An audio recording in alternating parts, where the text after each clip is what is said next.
Jason, thanks for coming through. I appreciate it. So, professional footballer, local boy as well. I grew up in Wood Green, so you're local to me. Yeah. How was it growing up in the areas, in the ends?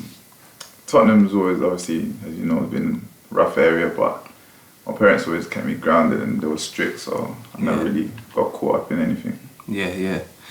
You know what? I'm really happy that you've come on today because this is the first of this episode, this kind of series where I want to get different footballers, coaches to give their take on the professional game, because there's a lot of kids out there that are trying to be footballers, but what they see at the moment is the end product, and they don't see what it takes to get to the end product. Very much at the moment, with the way social media is at the moment, it's just Instagram and everything looks glamorous, but we don't see the hard work that people like you have to actually put in to get to where you get to. Do you get what I'm saying? So this is what I want to do, is to extract the right information to help somebody like one of those young kids that are trying to become a footballer, so that they can say, you know what, local person here or whoever it may be, this is the challenges they faced, they overcame it, they was able to do what they... So this is the reason why I wanted to do this, to sort of give back in that sense. So I appreciate you coming down. So where are you currently playing now?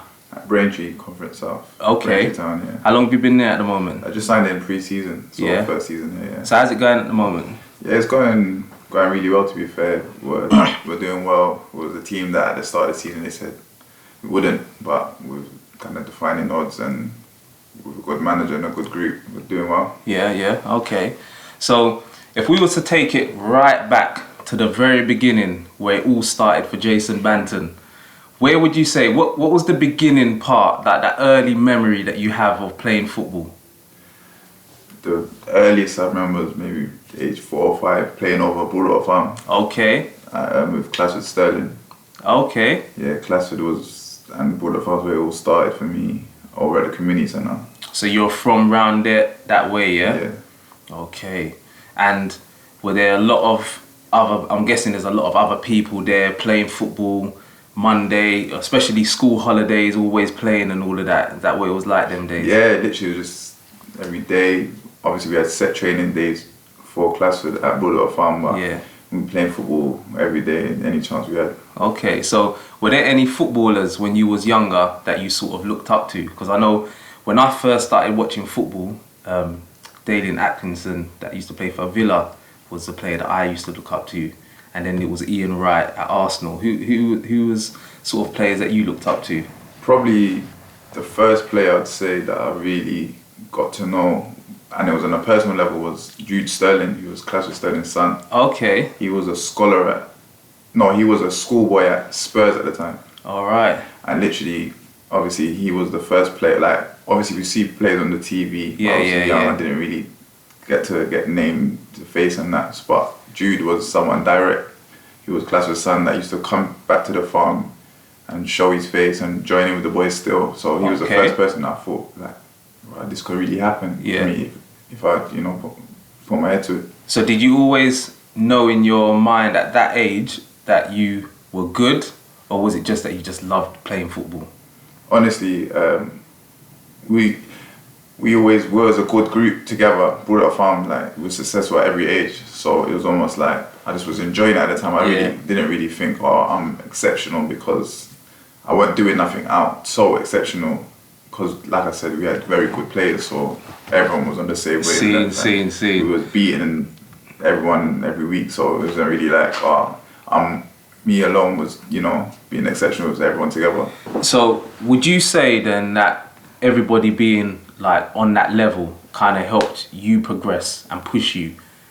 Yeah, 100%, because at the end of the season, we'd have the awards night and everyone would be chopping at the bit to try to get like managers, players. So every week, like, my strike partner scored 3, I'm trying to score 4. And like that competitive between us, like, pushed us, and we ended up doing really well. So who was that you was playing for at that time? Broadwater Farm. Broadwater Farm had their own team at the time, team, yeah? And you lot were badding up things. Yeah, so literally it was just beating everyone and literally winning the league every year, winning the cups every year, and we've been like in off seasons we'll be invited to tournaments, winning them easily. Yeah. Okay, so I was going to ask you, I understand that you then was at Arsenal Youth from around 7, is that correct? Yeah, about 7, 8. 7, 8. So is that how you got picked up then? Was it playing for Broad? Is that how you got seen? Was it playing for Yeah, so what it was is we started as a Sunday league team, we started to get a name for ourselves. Yeah. So Tottenham was interested in one of the boys. So Classwood kind of earmarked a few of us and said, listen, just take a bunch of these from all different age groups. And Spurs kind of declined it. So Classwood then started to liaise with clubs, London clubs, like Arsenal, Charlton, Fulham, and say, listen, like take some of the lads. But what it was is he didn't directly say take them. He said, let's play against you and then see what they do. Yeah. So we was going sort of like a trials type of match kind of thing. Yeah.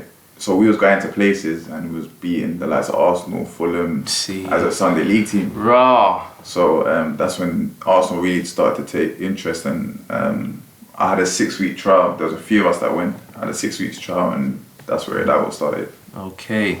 So what was it like then at that sort of age, 7, 8? Like you support Arsenal as well, don't you? Yeah. So that must be mad, because I'm a United supporter. If I'm starting to play for United, I'm getting gassed. So how was that like at that type of age? Yeah, it was good, but again, like for me, kind of like it was a 6-week trial, and they used to have it at Highbury in the indoor centre. Okay. And it was called the JVC Centre at the time. Remember it? Yeah, it was good, but it was kind of like I didn't really look at it as a massive thing, because it's almost like I just kind of enjoyed playing football at the time. Okay. So I wasn't like maybe I didn't think of it as serious as it could have been at the time. But I was just like, if it happens, it happens. If it don't, I'm going back to Broadwater Farm. Like, we're enjoying it. You know what I'm saying? I was just enjoying it. So when I remember the day I got a letter to say like I've been accepted into the actual academy, like that's when it started to kick in. Like this is happening, kind of thing. Yeah. But at the sort of the bare bones of it all, it's just you enjoying playing your football. Yeah, literally, because we weren't exactly until maybe about 3 weeks into the trial where the actual trial was with the boys that were already signed. The original pit was just like boys trying to get into. Okay. So I didn't really think, oh look, I've cracked it kind of thing. I was just like, oh, let me just go, and I was enjoying it. Yeah. And it says, was it right through to about 2008? So you was about for about 8 years, is that correct? Yeah, about 8, 9 years, yeah. See, that's a long time. Yeah. And what was your parents' influence on that whole process? Did they help with it all, or? Yeah, 100%. From the day before I even went to Arsenal, my dad was there every single week at Broadwater Farm, because he grew up with Classwood. Okay. They grew up in Tottenham from kids. So, and Colonel, he had a son as well that played as well. So Colonel and Classwood are the ones who ran Broadwater Farm, but my dad grew up with them from the 80s, them kind of times. Yeah. My dad was Broadwater Farm was more than just football. It's a community. Yeah. So my dad followed me all over the country for Broadwater Farm. So when I went to Arsenal, it was a no-brainer to just carry that on. And my mum directly wasn't involved in the football, but at home she was made sure my kit was ready, all of that. Yeah. So do you think that's quite important then? Because I know, my mum was sort of a single type of mum. I say sort of because my dad was there and not there, and not there. Now, I don't think that I was as talented as you. I could kick ball though. But I know that I didn't have that ability to say, Mum, take me training. I remember there was a team that wanted to sign me, and it was like the signing on fee was £50, and we didn't really have that money then. So would you say that's quite important that you had that backing from your dad, that did actually help you progress to go forward? Yeah, 100%, because there's boys that were equally as good, if maybe even better than me, that they didn't have that, so sometimes they couldn't get to training, sometimes they couldn't get to games, and eventually the club's just like, if it's getting to a more professional club, they're just like, listen, we can't carry on like we having you just as like sometime, it's like you gotta be here. So boys kind of fell off, and that's no fault of their own, just can't do it. And obviously if their parents is quite, like I said, could be a single parent. Yeah. They may have other siblings. The sacrifice has to be elsewhere. And you've got siblings? Yeah, I've got a brother. I got 2 brothers and a sister. I've got a stepbrother, but immediately with my immediate family, my brother and my sister. Yeah. Okay. Does your brother kick ball as well? No, he doesn't. You know, he's an electrician. Okay. Cool. Yeah. Cool. So you took on all the football genes from your dad. Yeah, he was good to be fair, but my mum, even from a young age, she pushed education for both of us. But when it looked like the minute I kind of gathered that, listen, this football thing could work, I kind of just brushed the education kind of thing. My brother, when my brother wasn't actually like taught it to be as, so she kind of just pushed him to say, listen, education. For you. But yeah, he's a decent player. He still plays now on a Sunday. Okay. Because I was actually going to ask you, that was going to be my next question, is how did you balance education and football? So you've kind of alluded to the fact that you kind of left it, but did you leave it completely, or did you still try and do the balancing act? Well, when I went to secondary school, I went to school in Enfield. Yeah. I went into secondary school playing for Arsenal, because obviously from my primary school I was playing for Arsenal, going into secondary school. Yeah. And again, you're a schoolboy, you're training in the evening and then you go to school during the day. And then it's not until year 10 where going into year 11, I got a call to say that potentially Arsenal want to take you out of school a year early. Okay. And so you don't have to do year 11. And you do like a scholarship kind of education and football when they take you out of school early. So that's eventually what ended up happening. So I didn't do year 11 at all. So you actually do the education through Arsenal and play football at the same time. Yeah. Why did you end up leaving Arsenal? What happened to lead up to the events of you actually leaving Arsenal? There's a couple of things. Basically, it started off when I was still a schoolboy. So when I say schoolboy, I'm still under the under 15s down. Okay. I had a coach, and he didn't really like me. I kind of felt it before it actually materialized, and part of the reason for them to take me out of school to go full time was to evade this coach and go with the different coach. Yeah. Okay. And so when I left, when I didn't go into school year 11, I went to Arsenal full time up at London Coney, Shenley. Okay. And then things were going alright, but then eventually I found myself still training every day as a full-time footballer. Yeah. But because obviously I'm still eligible to play in that age group, with that manager that didn't like me, they still were making me go back and forth. But the whole point originally was for me to not be with that manager. Yeah. So when they kept making me go back and forth with that manager, I kind of like said, listen, like something's got to give now. Like you really, that the whole point for you to take me out of school as well was to not be with that And that's manager. a big thing as well for them taking you out of school. Yeah, a few of us done it. Yeah. So I didn't feel like the treatment was like justified. Or that they were keeping their end of the bargain. Yeah, exactly that. So from Arsenal, I know you moved around a few clubs after. Yeah. I think you went to Blackburn next, where you was like top goal scorer in their academy, I believe. You had a sort of trial period at Liverpool, Leicester, Burton Albion. There was like a loan move in there as well. Yeah. Looking back at that time, why do you think that it was that you wasn't able to stick and make a claim to having a position at either of those clubs long term? When I left Blackburn, which I had a very successful time at, but eventually it ended with, because you see, what people don't know, like you say, you normally see the end product, the finished product. Of course. What you see on TV and the papers, but what they don't know is the ins and outs, the day in, like in terms of personnel change. Sometimes a manager gets sacked. It's not just the manager that goes. Yeah, it's the coaching staff and all of that. So at Blackburn, originally I went down to Paul Ince. Okay. But he got sacked after 6 months. Yeah. Sam Allardyce eventually come in, and as over my 3-year period at Blackburn, every few months Sam Allardyce would get his view on the club, and then academy managers change, reserve managers change, and eventually the people that come in, it just didn't fit the bill of player that they wanted. I just didn't. You know, everyone knows Sam Allardyce, the type of footballer, football player he likes, the teams he's had the ball and them kind of teams. Yeah, of course. So it just didn't suit me. So if you want to stay up, boy, just call Big Sam. You're not wrong. Long ball.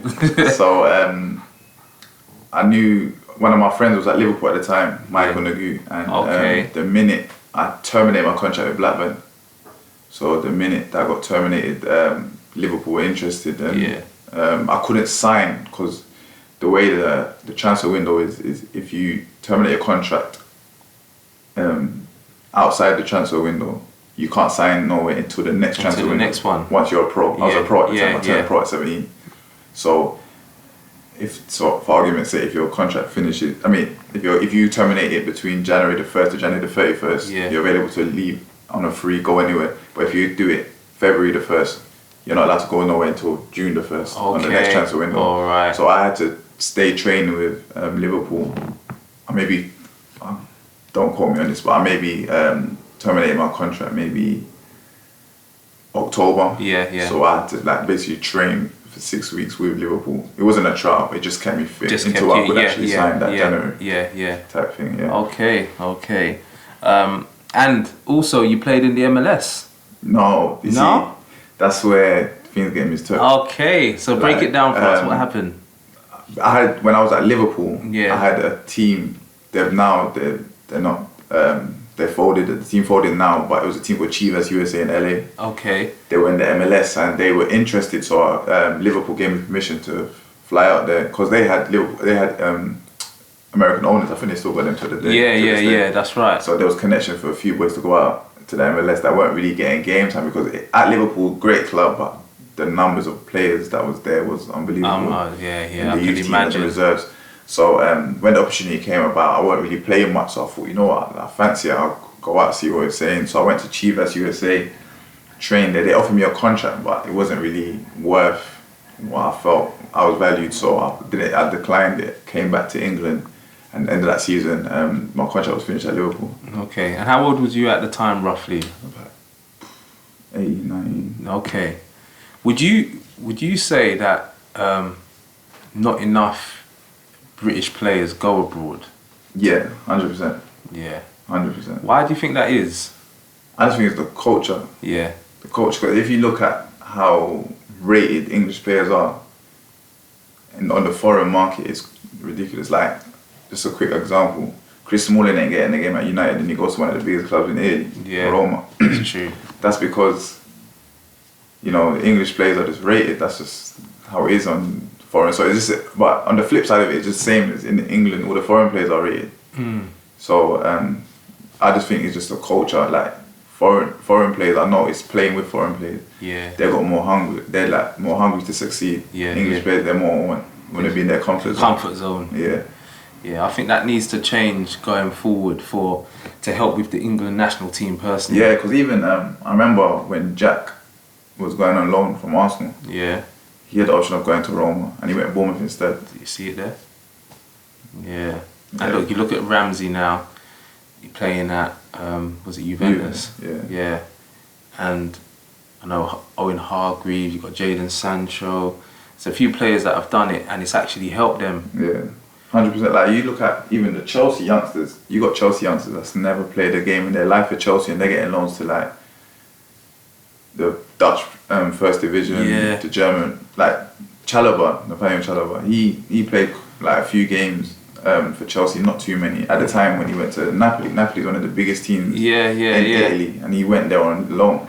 Like if you play like, that's normally what you do when you're like very mature. You've got England status or something, but like I said, in overseas they love the English players. You know what I'm saying? Just the English player taking the chance to go abroad. They need to do it, and also, English players only speak English. It was one language, whereas all these foreign players. I think I heard Patrice Evra saying the other day about how he speaks 6 different languages.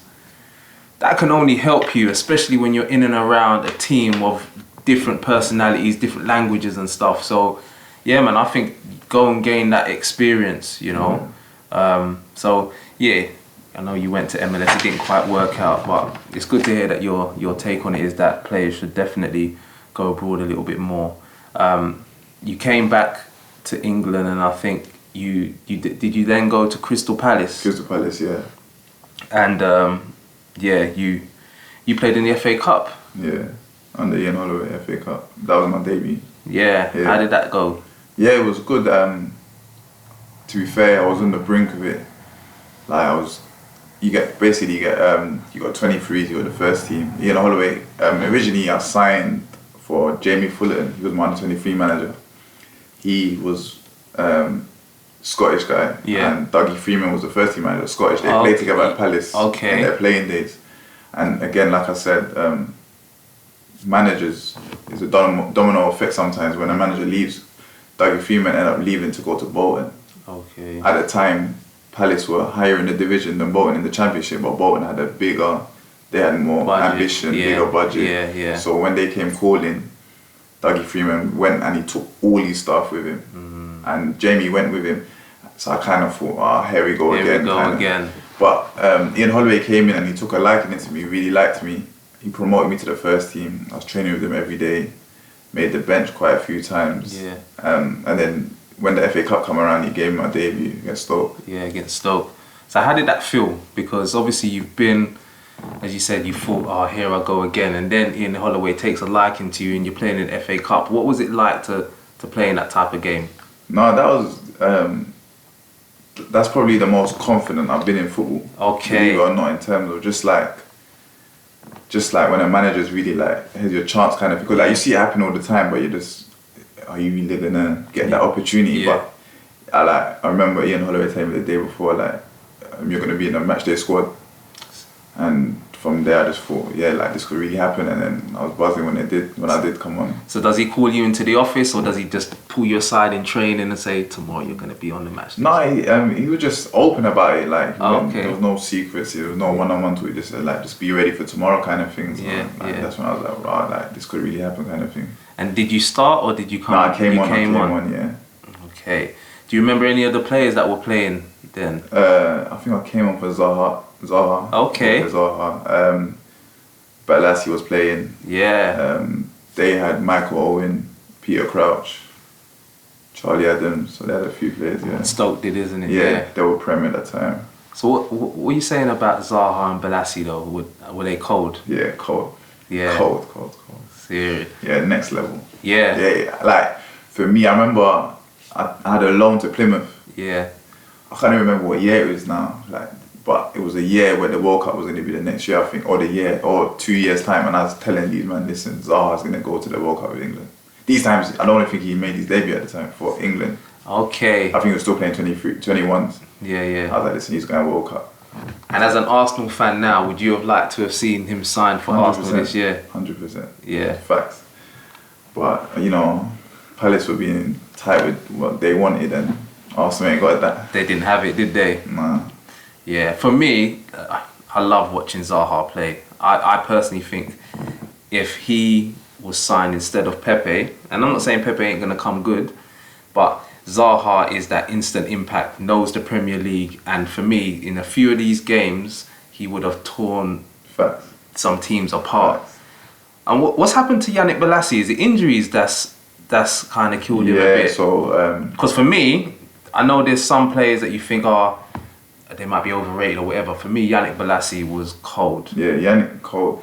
The thing, I don't know it on a personal level because obviously kind of lost contact with Yannick. We still, like, if I see him, we still talk, but I don't know exactly what has happened since. Yeah. But I know he went to Everton, he got injured, he done his knee. Yeah, that's it. And I just think...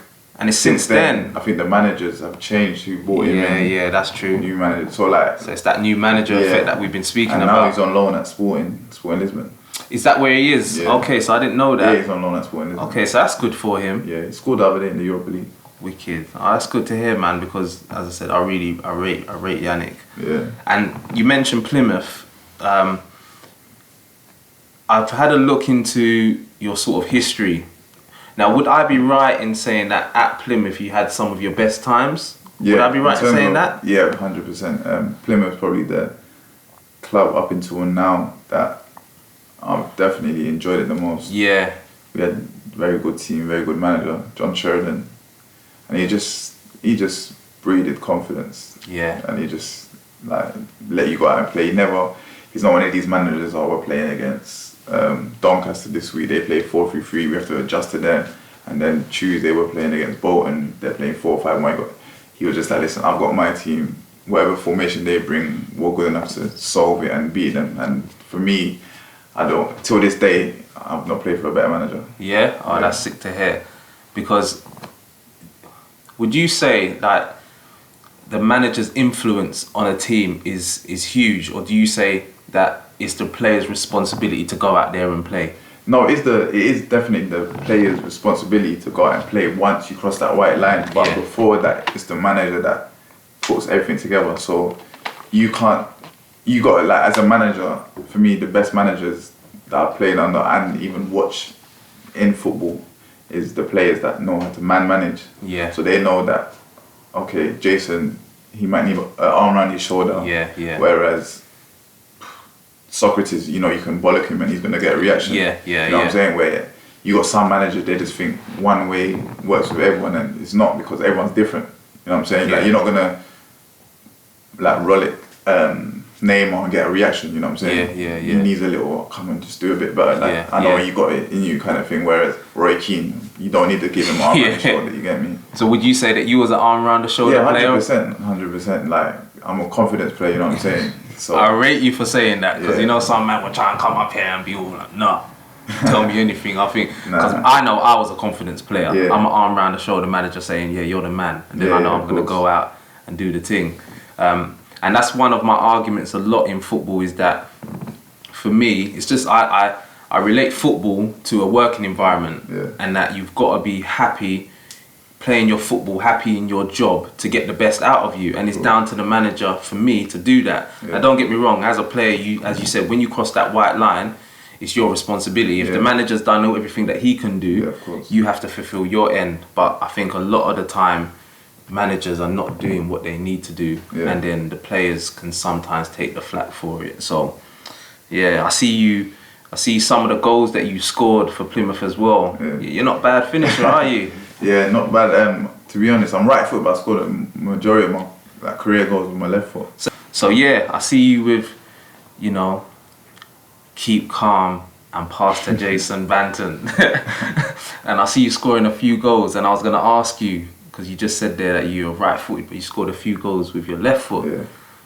Because you seem quite accomplished on your left foot. Yeah. So is that like practicing, training? Yeah. Or did you always have that ability to use the left? I kind of just had the ability to just go either way. I was confident going either way, but it helps being at the likes of Arsenal. Their technique, it doesn't matter from age 7 to the first team, you're doing mannequin work, just little simple passing. Like a lot of clubs that I've been at first team level, they think that's baby stuff. Like, I've heard them kind of comments, but the simple passing technique, it improves you. Like, no player can't improve no matter what age you are. So you're doing that with the other foot then, you're saying, yeah? Yeah, both feet I'm saying, but Is it? Saying, like, you're just practicing it. And this is when I was at Arsenal, we was doing it from the day I walked into the door to the day I left. I remember doing the same basic drills, but they make you better. So that's interesting to hear, because you see a lot of footballers that can be one-footed. Like, and this, I'm talking about professional footballers. It bugs me to see a professional footballer so 1 foot dominant. Like, you saw Pepe even the other day against who was it that you lot? Sheffield United. Yeah. The ball comes across, he opens his body up, taps it with his right foot, it's a goal. But he tries to go with his left. Mm-hmm. So it's interesting that you say just, baby things that's actually runs through football, and then still footballers are so like 1 foot dominant. Yeah, but it's just what you put your mind to kind of thing. Because that's just the other day I watched on Amazon Prime. I watched the Borussia Dortmund documentary. Okay. And the manager said, I forgot what club he had. Dante, the centre half. He had him at a club, and he said Dante. He had him in his early 30s, and Dante was moving the ball too slow, only with his left foot or something like that. And he said every day for a few months he had him practicing with his right foot, how to move it across the back four quicker. And he said after a few months he was the best passer of the ball at centre half in the league. See. So that just shows you at that age you can still be learning. Yeah. And I know you scored a goal for Plymouth in the League 2 playoff semi? Yeah. Against Wickham. It's a good goal. Good goal. Cheers. And then you actually ended up signing for Wickham. And was it from that game that you impressed, or how did that come about? No, because you see, like, football's just like a cycle kind of thing. You play, especially if you play in the league for a certain amount of years, you play against these clubs twice a year. Yeah. For a few years, and that year we played against Wickham 4 times because we played 2 in the league and then 2 in the yeah. And I'm impressed. And Ainsworth, he signed a few players that was at Plymouth, so he had been watching anyway. So kind of, I got a phone call that summer, and that's how that materialized. What would you say is your best attribute as a player?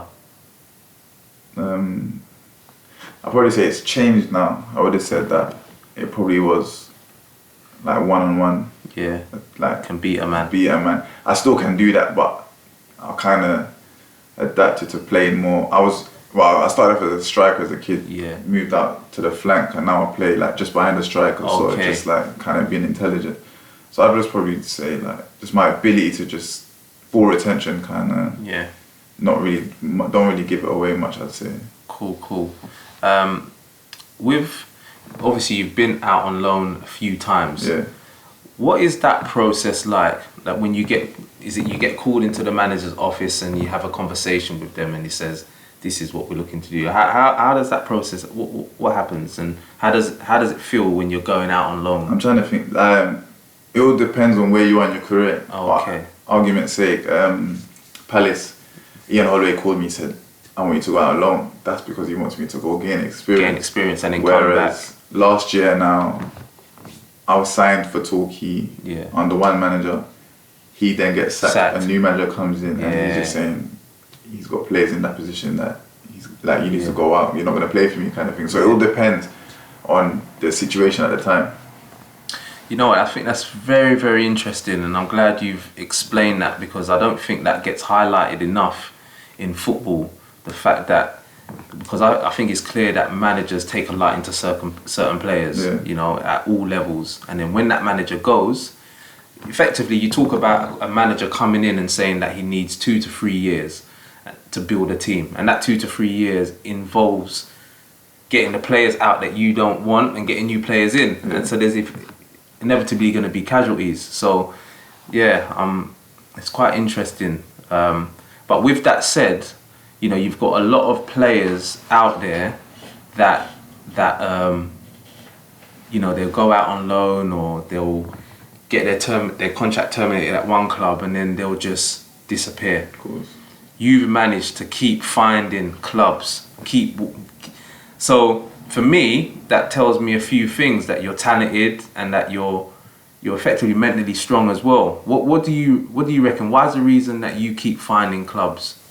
What do you put it down to? I think just like my pedigree has always got people wanting to find out what's going on, like why is this not happening, or you know. And just to share fact, I think managers, they like they want to take on the challenge, I'd say, to say I want to be the person to be to that, you know, Jason Banton comes good again kind of thing. And obviously when you sign for a new club, the conversations are always positive. Yeah. Can it then happen that things aren't quite as they seem in the beginning when you're having these conversations, when you get your foot in the door? 100%. Does the goalpost change? 100%. I've had it at Wickham. Okay. Wickham was the perfect example for that. Okay. Yeah. So what happened at Wickham? So that year, like you said, you saw the playoff game. We lost in the playoff, and I had a few clubs interested because I played at Plymouth for about 3 years and I'd done well in that league. I had a few clubs out. My idea was to come back in London way. Yeah. So I had like Dagenham, Stevenage, kind of. I had a talk with Teddy Sheringham. He took his first job that year. He rang me, but that didn't materialise. But I spoke to Ainsworth down at Wickham and I said to him, I'm interested, but the style of play that you play, that you've just beaten us with, and that you play is successful for you, but I don't think I'd fit into that. Okay. And he gave me his words to say, we're going to come a bit different this year, and you're going to come give us that. And I went there and that went out the window real quick, and I ended up leaving that January and they played 3 league games with them. Okay. Did you go on to play for Partick Thistle at any time? Yeah, so I signed for Crawley a few years ago. Yeah. Under Dermot Drummy. Okay. Dermot Drummy, basically, he was one of our coaches at Arsenal as a schoolboy. All right, so he knew you from way and then back. he left and went to Chelsea. So when he got the Crawley job, he signed a few of us that was in his youth team at Chelsea, and a few of us that was in youth team at Arsenal. Yeah. And what had happened is they offered me a year contract, and I signed it. And then I was doing well. They offered me an improved contract, but for me, it wasn't, again, justify what I felt I was doing on the pitch, and we couldn't come to an agreement. So that January of that year, I went on loan to Partick Thistle in the SPL, and literally I didn't end up making an appearance because one of my first training sessions, I ended up pulling the muscle of the bone in my thigh. Oh. So yeah, that was me for the season. Yeah. How was that, man? Like to then get injured and a long injury as well. Yeah, it was frustrating, and what was more frustrating, because injuries happen, but what was most frustrating, because I was on loan between Crawley and Partick Thistle, no one could come to an agreement who was going to pay for my scan. Yeah. So it's not until months later, because once it happened, if I had scanned it straight away, would have diagnosed what it was, and I would have been able to have my operation earlier and probably made it back for the end of that season. Yeah. But because Partick Thistle didn't want to pay for it, because I wasn't actually their player, I'm on loan, they didn't want to pay for the scan. So it ended up, they were just like, it's a little tear. So after 6 weeks, I was jogging again, but I kept feeling it. Yeah. I'm like, listen, this ain't right. And then just before the last round of games in this SPL, they have a week break. And in that week break, and this would have been about 2 months after the injury, I went back to Crawley and I said, listen, you lot got to scan it. And this was 2 months after the injury, after they were saying it was a tear. I ended up scanning it, and they revealed that the muscle was hanging off the bone. So I had that off season, Yeah. and I was going to be injured going into the new season. So that's when I kind of dropped down into non-league football. Okay. I snapped my Achilles last year, so I know mentally it's kind of tough to take. And you was playing, I weren't playing professional football, so that must have been hard to take. But so well done to still bounce back from that. You know, there's a few things because we're gonna have to wrap up soon. So there's a few things that I wanted to ask you, you know, before we sort of wrap up. You've been in a lot of dressing rooms. What's it like in a dressing room when there's tension between different type of players? Can that happen in a dressing room? Spill onto the pitch? Yeah, of course. Like I've been fortunate to be in, say, let's put a number out there. I've been in 5-6 dressing rooms. That four out of 5 have been very good. Okay. But I've been in dressing rooms where a few players don't like each other. It's just an ego thing. Yeah. And it does spill out onto the pitch. And overall, it's the manager that suffers firstly, because if you're not doing it on the pitch, he gets the hook. Yeah. But then on the flip side of it, a new manager comes in, he might not be having the players, then the players get the hook. So it's just a cycle kind of thing. It's just one of them things. All right. So just before we end, I'm going to hit you with just some quick fire questions, yeah? Yeah. So who has been the biggest help on your career to date? My dad. Your dad, yeah? Yeah, you've already spoke about your dad as well. You're 26 now. You could have packed in football, you know, with all of the different clubs that you've moved to. Would you say that it's the love of football that's kept you in the game, or is it like a job now? No, it's the love of football. Love of football. Okay. What did you spend your first contract money on? Do you remember? Yeah, your first big contract money. Probably went raving. Okay. What advice would you give to the younger generation around money in football? Just to save your money. Save your money, yeah? I like that one, because that's what I would say to them as well. What is one thing that you love playing about football? Just the freedom. Okay. And when you say freedom, it's just the freedom to express yourself on the pitch? Yeah, just like for that 90 minutes, you just just got no worries. Like whatever's happening at home or anything like that, you just know. Like for that 90 minutes, you're just free from just the real world, I'd say. Okay. And what's one thing that you would say that you dislike about football, the professional game? Just the politics, just the day-to-day politics, your face fits. Yeah. You know, sometimes it's not all about, I wouldn't say just talent, but sometimes it's just like literally if your face fits or not. Yeah.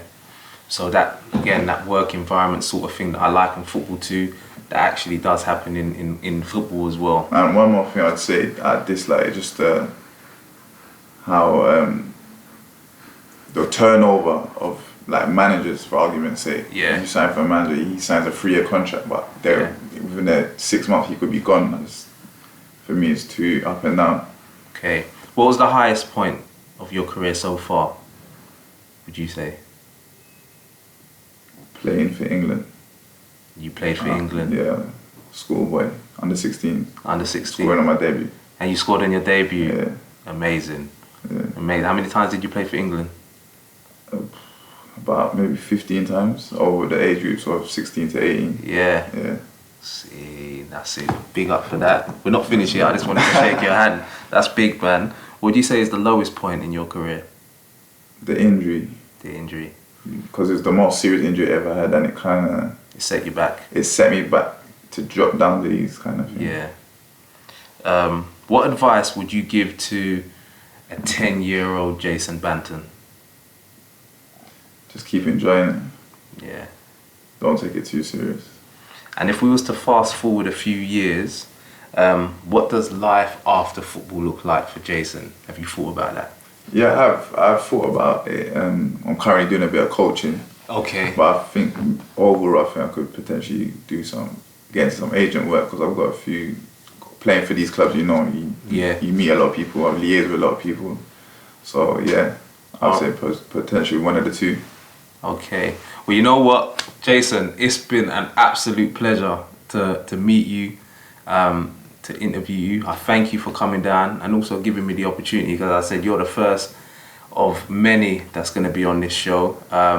Hope you've enjoyed it. I've enjoyed it. Yeah, and I think you've given us a lot of great insight into the professional game, into mindset, into the challenges that I think a lot of kids watching this can then say, you know what, they can then start to sort of put the pieces to the puzzle on how it actually plays out, because as I said, you only see the end product, and it's not you have to be prepared to go through the grind to then get there. So anyway, good luck for the rest of the season, man, and thank you very much. Thanks for having me. Peace.